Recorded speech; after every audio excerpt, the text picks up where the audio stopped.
भाषा एवं पाठ्यक्रम में हम भाषाई कौशल पढ़ रहे हैं। भाषाई कौशल में हमने श्रवण कौशल को पढ़ लिया है। उसके बाद जो दूसरा कौशल है वाचन कौशल, इसका अध्ययन कर रहे हैं। भाषा के जो 4 कौशल हैं मैंने पहले ही बताए थे कि श्रवण कौशल, वाचन कौशल, पठन कौशल। पठन कौशल के बाद लेखन कौशल, इनका भी हम अध्ययन करेंगे। अभी हम वाचन कौशल को पढ़ रहे हैं। वाचन कौशल में हमने वाचन की जो परिभाषा है लुईस के अनुसार, जैसे कि हमने पढ़ लिया था, वाचन एक साधन है जिसके माध्यम से मानव के द्वारा जो भी संचित ज्ञान राशि है उसका अध्ययन किया जा सकता है, उससे परिचय प्राप्त हो सकता है। वाचन करके ही किसी भी ज्ञान राशि का परिचय प्राप्त किया जा सकता है। वाचन से अर्थ ही क्या है? एक तरह से वाक धातु से ही इसका विकास हुआ है, बोलना, व्यक्त करना। तो वाचन का महत्व भी हमने पढ़ लिया था इसमें, और किस तरह से वाचन की विशेषताएं हैं, क्या उसके गुण होते हैं, किस तरह से वाचन करने के कुछ सामान्य नियम भी होते हैं कि हमें वाचन करते समय शुद्ध और स्पष्ट वाक्यों को बोलना चाहिए, व्याकरण की शुद्धता का ध्यान रखना चाहिए, उचित आरोह अवरोह भाव भंगिमाओं का ध्यान रखते हुए वाचन कार्य करना चाहिए, कहाँ विराम चिन्हों का उपयोग होता है, किस तरह से उनका ध्यान रखा जाना चाहिए, इसका भी एक तरह से इनका ध्यान रखते हुए ही वाचन कार्य करना चाहिए, तभी वाचन वह अधिक प्रभावशाली होता है। और इस तरह के नियमों को ध्यान में रखते हुए यदि हम वाचन कार्य करते हैं तो वाचन की जो दक्षता है वह स्वाभाविक रूप से ही विकसित होती है। और जो हमारा वाचन कौशल है, एक तरह से कहें कि वाचन की जो कुशलता विकसित करने की बात है, जो वाचन कौशल है तभी विकसित हो पाता है जब वाचन की दक्षता या कहें कि वाचन के अभ्यास में निपुणता आ जाती है, तभी वाचन कौशल पूर्ण विकसित माना जाता है। इसीलिए हम वाचन कौशल की उपयोगिताओं को इसमें हम पढ़ रहे थे, और एक आध 2 पॉइंट हमने इसमें लिख भी लिए थे। तो वाचन कौशल की जो उपयोगिता है उसको हम पढ़ लेते हैं। वाचन कौशल की उपयोगिता,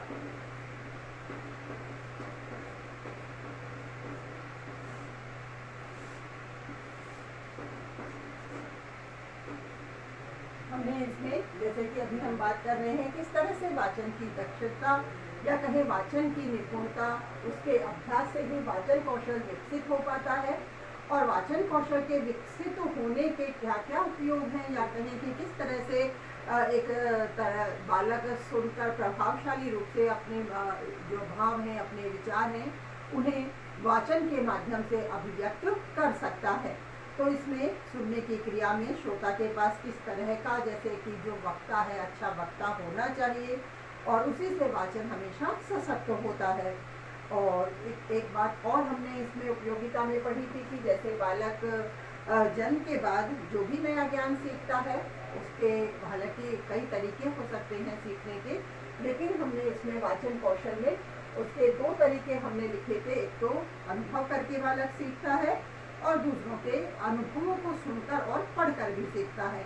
तो वाचन कौशल के अनुसार हमने बालक के जो सीखने के जो 2 तरीके बताए हैं, एक तो अनुभव से बताया है, अनुभव से कि बालक स्वयं भी किसी न किसी प्रकार का अनुभव करता है और उस अनुभव के माध्यम से वह सीखता है। और दूसरा, वह किसी प्रकार का ज्ञान, जो भी कोई भी ज्ञान सीखता है तो वह दूसरों के अनुभवों को, एक तो स्वयं अनुभव लेता है वो, और दूसरा दूसरों के अनुभवों को भी वो ग्रहण करता है। तो अब वो दूसरों के अनुभवों को जब लेता है, जो भी अन्य है, अन्य या दूसरे, अन्य या दूसरों के अनुभवों को जब वो ग्रहण करता है तो उसके लिए आवश्यक क्या होता है? या तो वो उनके अनुभवों के बारे में सुनेगा, या उनके अनुभव कहीं एकत्रित रूप में ज्ञान राशि के रूप में कहीं पुस्तकों में, कहीं किसी तरह से उसके पास उपलब्ध होंगे तो उन्हें वह पढ़ेगा, अर्थात वाचन करेगा। तो इस दृष्टि से वाचन कौशल के माध्यम से ही बालक दूसरों के अनुभवों को भी पढ़कर सीखता है, उनसे ज्ञान ग्रहण करता है, इसीलिए वाचन कौशल की उपयोगिता भी निर्धारित हो जाती है। इसी क्रम में हम वाचन कौशल की और भी जो उपयोगिता है उसका अध्ययन कर लेते हैं।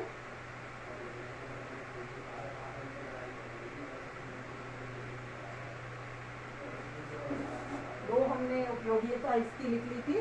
जैसे दूर रहने वाले या प्राचीन विद्वानों के अनुभव हैं और उनके जो विचार हैं उनका ज्ञान बालक पढ़ने से ही प्राप्त कर सकता है। दूर रहने वाले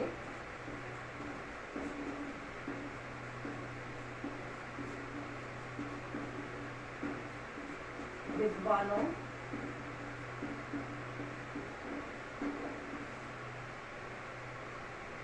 के विचारों को बालक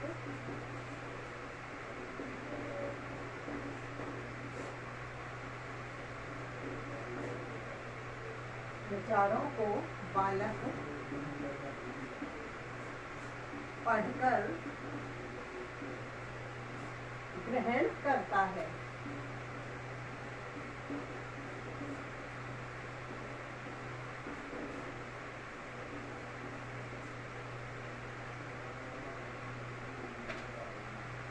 सुनकर ज्ञान प्राप्त करके एक तरह से कहें कि जैसे सुनकर श्रवण कार्य के द्वारा भी बालक ज्ञान प्राप्त करता है।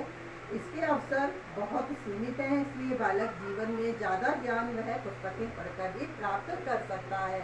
जैसे सुनने के माध्यम से ज्ञान प्राप्ति के अवसर सीमित होने का कारण ये है कि सुनने का मौका हमेशा उसके पास उपलब्ध रहे या हमेशा उसके पास इस तरह का समय रहे कि वह महापुरुषों के भाषण या उनके अनुभवों को, उनके ज्ञान को सुनने के लिए अपेक्षित समय पर जहां आवश्यक होता है वहां वह पहुंच सके, या जो भी विद्वान है उसे आकर स्वयं अपने ज्ञान को उससे परिचित करवाएं या उसे सुनाएं। इस तरह के अवसर बहुत कम हो पाते हैं। इसीलिए उनके ज्ञान को किसी न किसी, जैसे कहीं ना कहीं विद्वानों के जो ज्ञान है, विचार हैं, वो पुस्तकों में समाहित होते हैं, तो उन पुस्तकों के वाचन के माध्यम से ही उनके ज्ञान को बालक प्राप्त कर सकता है। इसीलिए एक तरह से कहें कि बालक जीवन में ज़्यादा से ज़्यादा वाचन कार्य के द्वारा ही ज्ञान की प्राप्ति कर सकता है। तो हम ये बता देंगे कि सुनकर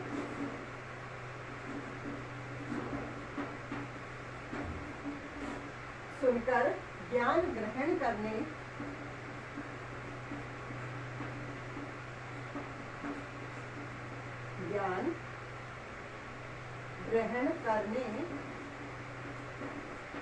के अवसर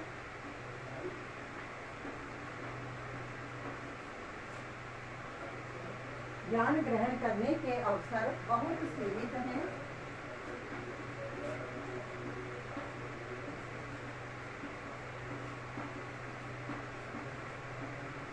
इसलिए बालक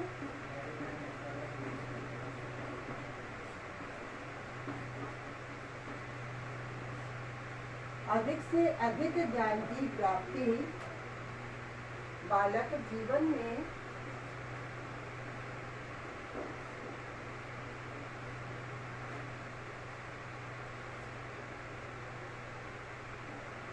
अधिक ज्ञान की प्राप्ति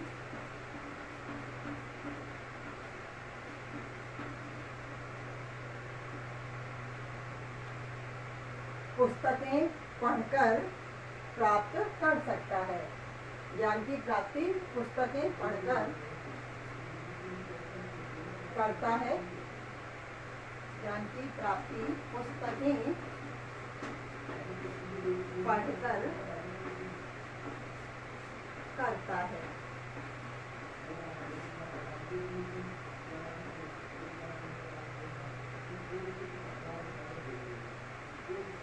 बालक हिंदी में पठन को जितना अधिक शुद्ध रूप से सीख लेता है उतना ही लेखन भी उसका प्रभावी और शुद्ध हो जाता है। जैसे वह पढ़ना सीखता है तो किसने जैसे उसका जो उच्चारण है एक तरह से स्पष्ट व्याकरणिक ढंग से शुद्ध और स्पष्ट होता है, तो बालक बोल बोल कर लिखता है और वह जो बोलता है वही वह लिखता भी है।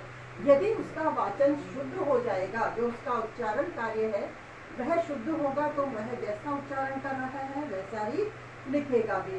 तो इस तरह से वाचन कौशल के प्रभावी होने से उसका जो लेखन कौशल है और पठन कौशल की भी हम बात करें, क्योंकि पढ़ना भी है, वह दोनों ही एक और अधिक प्रभावशाली हो जाते हैं।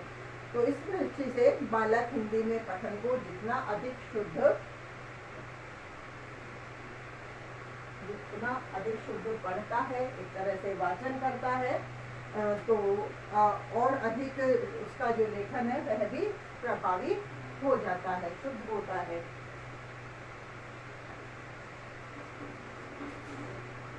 बालक वाचन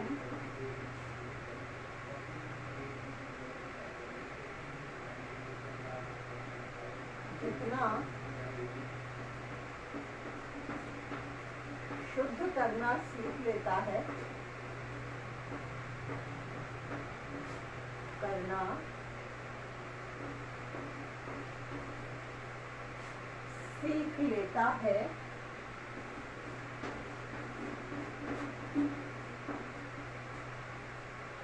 ही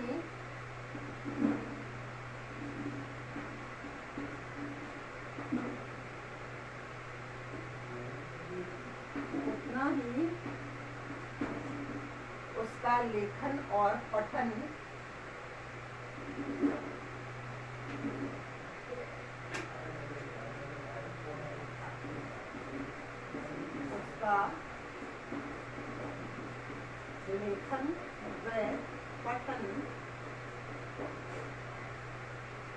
शुद्ध व प्रभावी हो जाता है।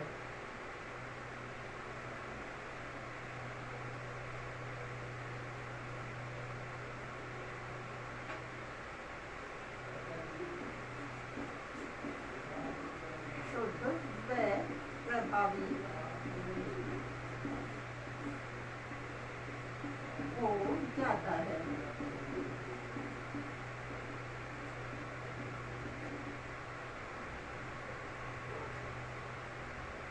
शुद्ध बोलेगा बालक तो शुद्ध ही लिखेगा, इसीलिए उसका लेखन कौशल और पठन कौशल भी वाचन कौशल पर निर्भर करता है और वाचन कौशल के आधार पर उसका लेखन कौशल और पठन कौशल भी शुद्ध और प्रभावशाली हो जाता है। इसी तरह से पठन शिक्षण की सफलता से ही बालक का ज्ञानात्मक और भावात्मक उत्कर्ष भी होता है और इसी के आधार पर उसकी योग्यता, समृद्धि और कहें कि जैसे भाषाई जो कौशल है उनका विकास संभव हो पाता है। वाचन शिक्षण की सफलता से ही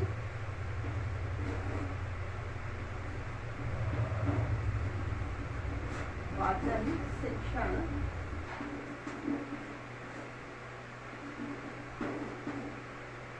की सफलता से ही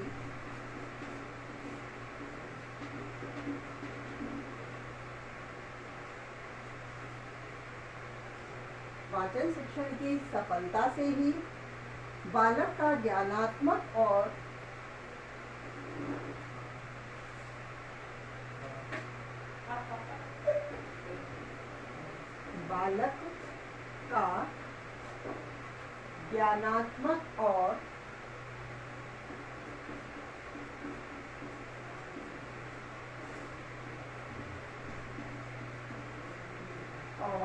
भावात्मक उत्कर्ष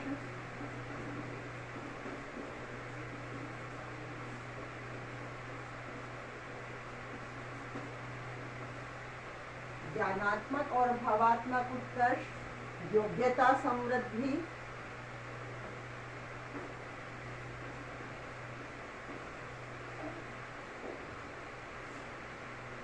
योग्यता,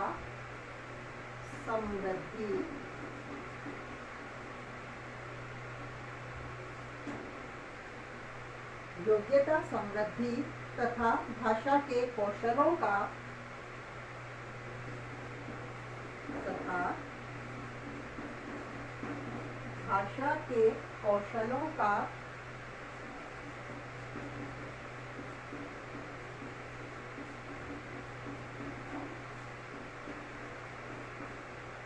विकास संभव है।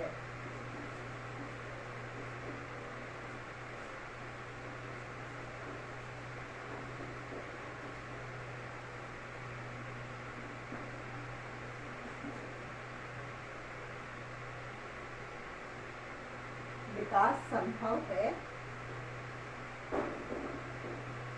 ठीक है, तो यहाँ अगला पॉइंट है वो लिख लेंगे हम। तरह से देखो फिर से समझ लेते हैं। वाचन शिक्षण की सफलता से ही बालक का ज्ञानात्मक और भावात्मक उत्कर्ष होता है, योग्यता समृद्धि है, उसका भी विकास होता है। और इसी वाचन शिक्षण के साथ ही उसकी जो भाषा के और भी जो कौशल है उनका विकास इसमें संभव हो पाता है। जैसे और भी जो कौशल है कौन कौन से हैं? श्रवण कौशल, लेखन कौशल और पठन कौशल। ठीक है, तो ये समस्त कौशल भी इस पर आधारित हो गए, किस पे निर्भर हो गए?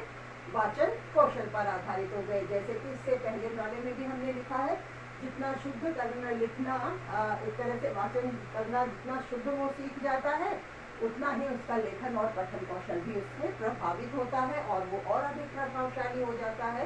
इसी आधार पर भाषाई अन्य कौशल का विकास भी वाचन कौशल पर आधारित होता है और वाचन कौशल के आधार पर ही उसके अन्य भाषाई कौशल भी विकसित हो पाते हैं। और भी जैसे एक तरह से वाचन कौशल के विकसित करने के लिए बालक अधिक से अधिक पुस्तकों का ज्ञान लेता है, अधिक से अधिक ज्ञान प्राप्ति के लिए अलग अलग विद्वानों के विचारों को पढ़ता है, अधिक से अधिक पुस्तकों का अध्ययन करता है। तो जब अधिक से अधिक ज्ञान प्राप्ति में वह प्रयासरत रहता है तो इस दृष्टि से अलग अलग नए नए शब्दों से भी उसका परिचय होता है।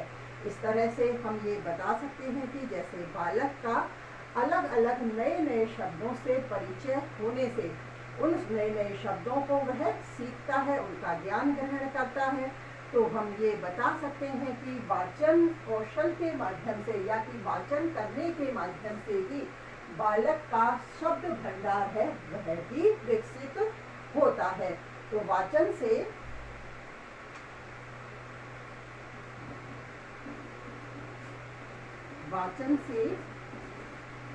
बालक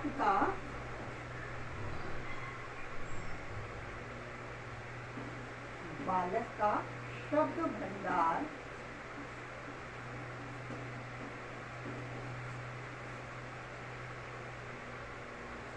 विकसित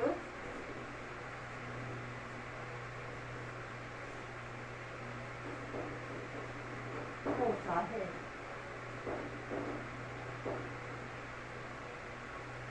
जितना ज्ञान वह ग्रहण करेगा, जितना अधिक पुस्तकों का अध्ययन करेगा, अलग अलग नए शब्दों से परिचय होगा और उन्हीं शब्दों के परिचय के आधार पर बालक का जो शब्द भंडार है वह अधिक विकसित हो सकेगा।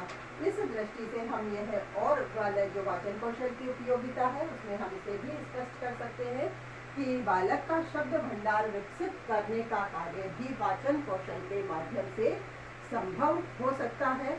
इसीलिए वाचन कौशल की उपयोगिता में शब्द भंडार के विकसित होने के एक तरह से विकसित होने की बात को भी रखा जाता है, क्योंकि शब्द भंडार की वृद्धि भी बालक के वाचन कौशल के माध्यम से ही विकसित हो पाती है। वाचन कौशल की उपयोगिता को हमने पढ़ लिया है। वाचन कौशल से संबंधित जैसे कि हमने उपयोगिता, महत्व, नियम और क्या वाचन कौशल है ये सब हमने पढ़ा है। इसके साथ ही अब ये उपयोगिता हमने पढ़ ली है, नियम हमने पढ़ लिए हैं। इनके साथ ही अब यह निर्धारण करना भी आवश्यक होता है कि किस प्रकार से वाचन कौशल जो है उसे विकसित कैसे किया जाए, क्योंकि ये तो हमने क्या पढ़ लिया है, ये इसकी उपयोगिता है। जब वाचन कौशल विकसित हो जाता है तो क्या क्या उसकी उपयोगिता हो सकती है, क्या उसके महत्व हो सकते हैं, तो ये हमने पढ़ा है। तो ये इसके उपयोग को निर्धारित करते हैं। ये जो पॉइंट्स है, बिंदु हैं, ये वाचन कौशल के उपयोग को निर्धारित करते हैं। अब हम करें कि वाचन शिक्षण विकसित कैसे किया जाए, वाचन कौशल में दक्षता लाई कैसे जाए, उसका कार्य किस प्रकार किया जाए। तो उसके लिए आवश्यक होता है वाचन कौशल की, जो भी वाचन कौशल की या कहें वाचन कौशल के शिक्षण की विधियाँ, कि वाचन कौशल की शिक्षण की कौन सी विधियां हो सकती हैं जिनके माध्यम से वाचन कौशल को विकसित किया जा सकता है। तो इसको ध्यान में रखते हुए अब हम इससे आगे की जो वाचन कौशल को दक्ष करने के लिए, उसे वाचन कौशल के शिक्षण के लिए कौन सी शिक्षण विधियां हैं उनका अध्ययन करेंगे, जो कि वाचन कौशल की उपयोगिता भी उसी पर आधारित होगी जब वाचन कौशल विकसित हो सकेगा। तो इस आधार पर वाचन कौशल की शिक्षण विधियों का भी हम अध्ययन करेंगे। वाचन कौशल के शिक्षण की जो अध्ययन विधियां हैं उनका अध्ययन हम कल करेंगे।